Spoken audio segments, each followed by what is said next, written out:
जय हिंद दोस्तों, जैसे कि हम हर शिफ्ट के लिए सॉल्यूशन आपको दे रहे हैं, ठीक उसी प्रकार अभी रीजनिंग का जो सॉल्यूशन है प्रिया मैम ने अभी दिया है। बहुत ठीक सॉल्यूशन उन्होंने कल की शिफ्ट और आज की शिफ्ट का दिया है। कुछ देर बाद आपको ये वीडियो मिल जाएगी।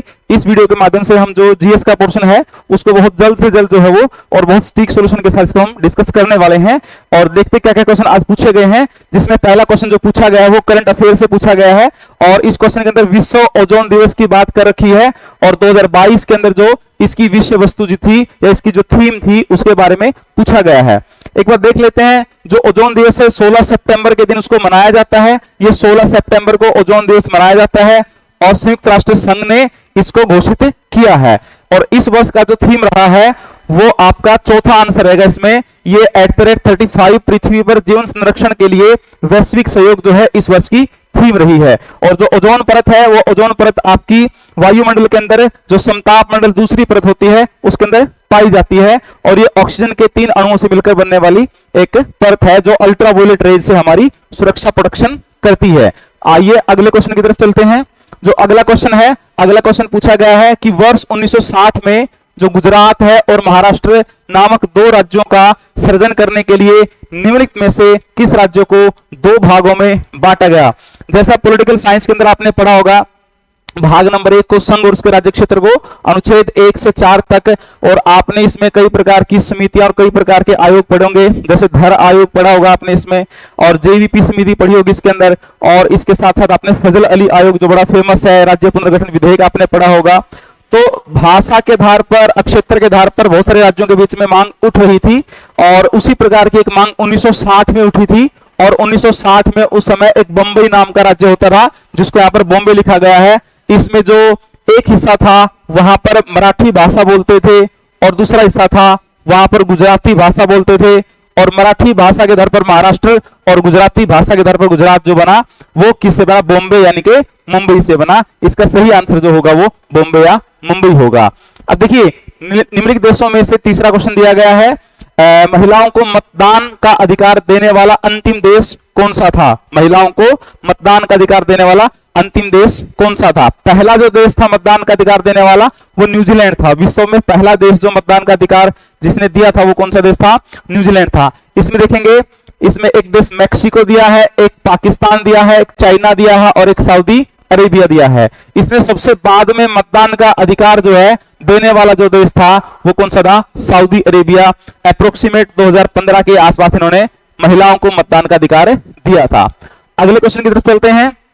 अगला क्वेश्चन आपका इकोनॉमिक्स से पूछा गया है, नकद आरक्षित अनुपात जिसको हम CRR के नाम से भी जानते हैं, ये किसके पास रखा जाता है। वैसे तो क्वेश्चन बहुत शानदार है लेकिन पूछा गया बहुत सिंपल वे में है, क्योंकि अगर आप इसका ऑप्शंस पढ़ लेंगे तो ऑप्शंस आपको इजीली पता लग जाएगा। इसका अंतरराष्ट्रीय मुद्रा कोष यानी कि IMF से कोई संबंध नहीं है।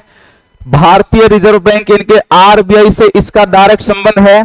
और भारत का जो नियंत्रक एवं महालेखा परीक्षक है जिसको हम कैग बोलते हैं, CAG, ये एक संवैधानिक एक संस्था है, संवैधानिक पद है जो संविधान के भाग 5 में और आर्टिकल नंबर 148 से लेकर 151 तक इसका वर्णन किया गया है।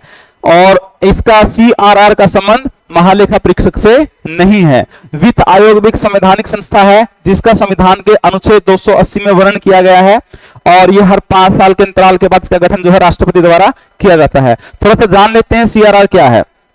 CRR जो है वो RBI reserve bank of India के द्वारा जारी की गई एक दर है और वर्तमान में जो ये 4.5% से चल रही है। CRR के माध्यम से होता क्या है भाई, कोई भी बैंक हमने मान लिया, जैसे कि हमने PNB बैंक मान लिया या हमने SBI बैंक मान लिया, HDFC बैंक मान लिया, ये जितने भी बैंक हैं, जब ये बैंक इनके पास जो नकद जमा होता है और उस नकद जमा को वो आगे कस्टमर को एक लोन के रूप में देते हैं, तो लोन अगर ज्यादा होते हैं तो उससे बाजार में मुद्रा की तरलता बढ़ती है। मुद्रा की तरलता बढ़ने से खरीदारी बढ़ती है। अगर वस्तु की सप्लाई और वस्तु का उत्पादन उतना ही है तो उस वस्तु के जो कीमत है वो, इसके प्राइस जो है वो हाई हो जाता है। तो इस मुद्रा की तरलता को कम करने के लिए और कीमतों को ऊंचाई से नीचे लाने के लिए या सामान्य स्थिति में लाने के लिए जो दर रिजर्व बैंक ऑफ इंडिया जारी करता है उसको कहा जाता है CRR। मतलब ये इन बैंकों के पास जो नकद जमा पूंजी है, जो नकद जमा है, उस नकद जमा का एक हिस्सा जो है आरबीआई अपने पास रख लेता है, इसी को हम क्या बोलेंगे, CRR, कैश रिजर्व रेशो। ये किससे संबंध इसका है, भारतीय रिजर्व बैंक से।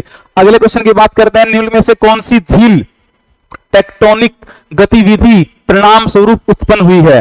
देखिए जो प्लेट टेक्टोनिक थ्योरी है वो पूरा फिजिकल ज्योग्राफी का एक बहुत इंपॉर्टेंट पार्ट है। और दो प्लेटें होती थी, एक इंडियन प्लेट होती थी और एक यूरेशियाई प्लेट होती थी, बीच में टैथिस सागर था। और जब ये दोनों प्लेटें आपस में टकराई तो उसके कारण ही यहां पर हिमालय की उत्पत्ति हुई। और जहां हिमालय की उत्पत्ति हुई, इसका मतलब ये प्लेट टेक्टोनिक थ्योरी के कारण हिमालय बना है, जिसको वलित मोड़दार पर्वत कहा जाता है। तो वहां जहां हिमालय है वहां पर जो झील पाई जाएगी वो झील भी कौन सी मिलेगी आपको, टेक्टोनिक की। तो यहां पर हमने जो आंसर में चौथा ऑप्शन दिया गया है वुलर झील। वुलर झील हालांकि एक गोखुर झील का उदाहरण है और गोखुर ये जम्मू और कश्मीर के अंदर पाई जाती है और ये भारत की सबसे बड़ी ताजे पानी की झील है। चिल्का झील जो है वो एक लगून झील का उदाहरण है, ये उड़ीसा के अंदर पाई जाती है, भारत की सबसे बड़ी खारे पानी की झील है और झींगा के उत्पादन के लिए प्रसिद्ध है। सांबर झील जो है वो राजस्थान के अंदर है और ये नमक का उत्पादन करने वाली झील है। लगभग देश की पूरी मांग की नमक की मांग का लगभग 60% जो है वो सांबर झील से। कोलेरू झील भी एक बहुत इंपॉर्टेंट झील है। अगले क्वेश्चन की तरफ चलते हैं। जो नेक्स्ट क्वेश्चन है उसमें दिया गया है, निम्न में से कौन सा या से शब्द भारतीय संविधान की प्रस्तावना में 42वें संशोधन द्वारा 1976 में जोड़े गए थे। देखिए बहुत इंपॉर्टेंट है, क्लास में भी हमने इसको डिस्कस किया है और वैसे भी कई बार हम इसको क्वेश्चन को डिस्कस कर चुके हैं। प्रस्तावना उद्देशिका यानी कि प्रेम्बल जो है वो एक प्रकार से चर्चा का विषय था, क्योंकि सबसे पहले डिस्प्यूट होता था कि प्रस्तावना संविधान का अंग है या अंग नहीं है। अगर अंग है तो फिर संशोधन होगा, अंग नहीं है तो संशोधन भी नहीं होगा। तो ऐसा ये केस 1960 में बेरूबारी के नाम से आया, जिसमें सुप्रीम कोर्ट ने निर्णय दिया कि प्रस्तावना संविधान का अंग नहीं है। 1973 के केशवानंद भारती विवाद में कहा कि संविधान का अंग है और इसमें संशोधन किया जा सकता है। और एक बार अब तक संशोधन हुआ, सिर्फ एक बार, उसके बाद संशोधन नहीं हुआ है, जो इंदिरा गांधी जी के समय में हुआ था 42वां संशोधन 1976 का। इसमें 3 नए शब्द जोड़े गए थे, जिसमें एक शब्द जो है समाजवादी है, दूसरा शब्द जो है आपका पंथ निरपेक्ष है और एक शब्द इसके अलावा है वो अखंडता शब्द है, अखंडता। लेकिन इसमें अखंडता शब्द नहीं दिया गया है। तो इसके अंदर प्रभुत्व संपन्न जो शब्द है वो पहले से था, बाद में नहीं जोड़ा गया, और लोकतंत्रात्मक शब्द नहीं जोड़ा गया है। तो हम कह सकते हैं कि ए और डी इसके क्या होंगे, सही आंसर होंगे। तो हम ये कह सकते हैं ए और डी जो है वो आपके फर्स्ट ऑप्शन में है, इसलिए आपका राइट आंसर क्या होगा, ये। अच्छा, संघाई सहयोग संगठन, ये एक करंट अफेयर का क्वेश्चन है। सदस्य राज्यों के अभियोजन जनरल की 23 सितंबर 2022 की संपन्न होने वाली 20वीं बैठक कहां आयोजित की गई थी। ये जो बैठक थी आयोजित की गई थी ताशकंद के अंदर, जो उज्बेकिस्तान की राजधानी है। तो इसका सही आंसर होगा ताशकंद। अगले क्वेश्चन की तरफ चलते हैं। हाँ, यही क्वेश्चन थे। तो दोस्तों ये था आपका आज के पेपर का सॉल्यूशन, ये आज के पेपर का सॉल्यूशन था और ये जीएस का सॉल्यूशन था।